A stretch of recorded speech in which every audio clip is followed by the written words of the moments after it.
everyone. So today I'm gonna talk about the middle class in Los Angeles and across the country.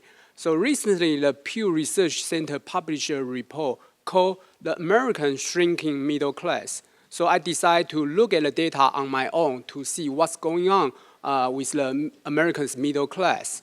So here, let me show you the share of the middle class, which is shown in the green line, and the lower income class, which is shown in the red line, and the upper income class, which is shown in the blue line in the chart. So here, the definition of the middle class, I follow Pew Research Center's definition, which is the 2/3 of the median income, household income, to the double of the median household income. So in 2014, Americans' median household income is $53,000. So based on that, our middle class income range comes from $35,000 to $107,000. All right. So from 1975 to 2014, the middle class share declined from 51% to 45%, very slowly. However, interestingly, the low income share doesn't change much, increase only slightly from 33% to 34% during this period. So the drop of the middle class actually goes to the upper income class. It increased from 60% to 21%. So actually, that is not a very bad situation. But why we are seeing so many angry Americans during this election year? So I believe the reason is not coming from this relative share of the distribution of the middle class, but coming from the absolute income level of the middle class and the poor. So let me show you the evidence. Here, this chart shows the percentage change of the real household income by 6 percentiles since 1975. So you can see on the chart, the blue line represents the 95th percentile, which means top 5% real income. Over past 4 decades, it increased by 16%, very large. And then followed by 80% percentile, 60 percentiles. And you can see 60 percentile actually has been declined since 2000. And the green line is median income. So since 2000, it declined by 7%. And the red line is 20th percentile, which is the bottom 20% income, declined by 13% since 2000. So I think that is the problem. And actually, this chart echoes what we see the dismal job payroll dynamics since 2000 by A's slides. So right now, I would like to use this median national income, $53,000, as a benchmark to look at the middle class share across the metropolitan area in this country in 2014. So we know each metro has different household size and cost of living difference. So I do that by adjusting this kind of difference. So you can see, for example, the U.S. national average household size is 2.65 people. And Los Angeles, including Orange County, household size is 3.04, which is larger, which is the second largest household size metro. So based on that, we need higher median income to justify as a middle class, so which is $58,000. Okay, so that's the adjustment for household size.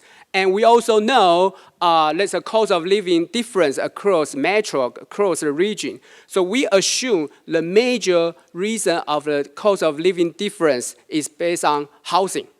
Okay, mortgage you pay and the rent you pay.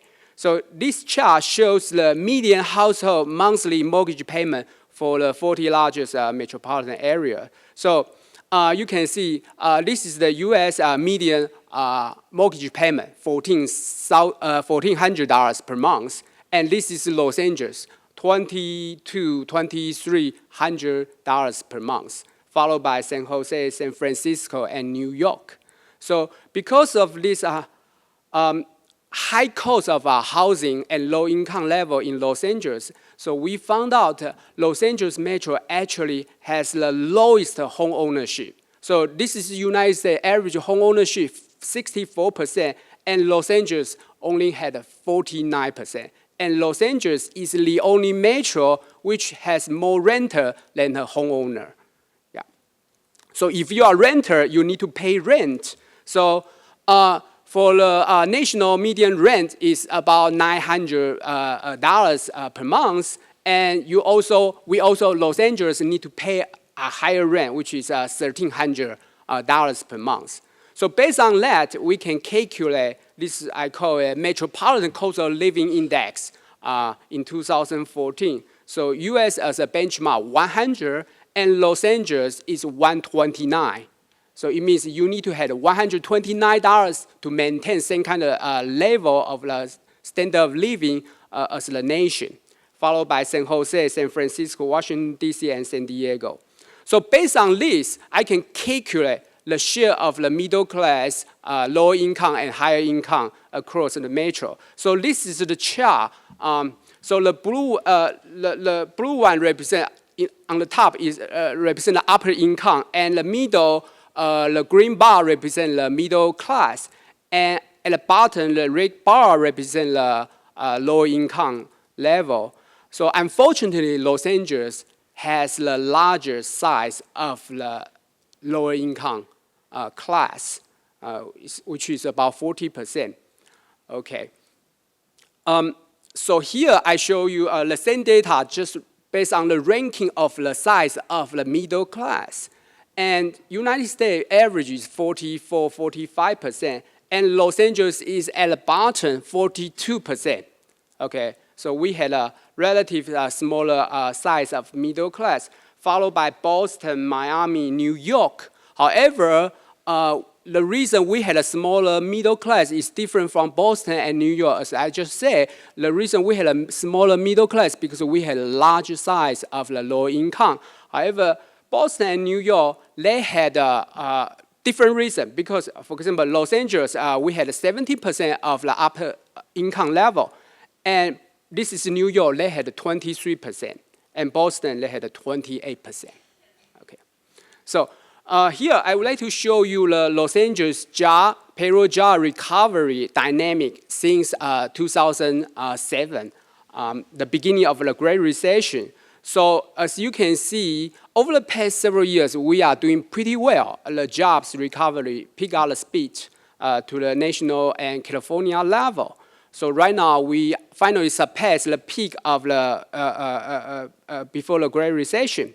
However, those jobs are not middle class jobs. The biggest job creation sector are not in the middle income level. For example, education and health, just like Jerry said, they are not the middle income job. And leisure and hospitality, yeah, we increased a lot. You can see the United States during the same period increased by 15%, and we had 25% of increase of that sector. How about the traditional middle income job? You see, in Los Angeles, construction during this period declined by 17% compared to the national level, 13%. And manufacturing job, we declined by around 20%. However, the national level is about 13%. Yeah, so that is because, so you might say why we had this kind of larger share of the pool of the low income level. If you follow my talk before, I think the major reason is because we had a low level of human capital on average. Okay, conclusion. So the share of the middle class in the United States has been shrinking slowly over the past 4 decades with rising upper class. The real median household income has been stagnant since 2000, and I believe that is the real source of our anguish and frustration. Los Angeles Metro had high cost of housing and lowest home ownership among 40 largest metros. And Los Angeles has a larger share of the the poor, the low-income level. So finally, I want to say, without improving education and investing in human capital, I think bifurcated Los Angeles economy will continue. Thank you very much.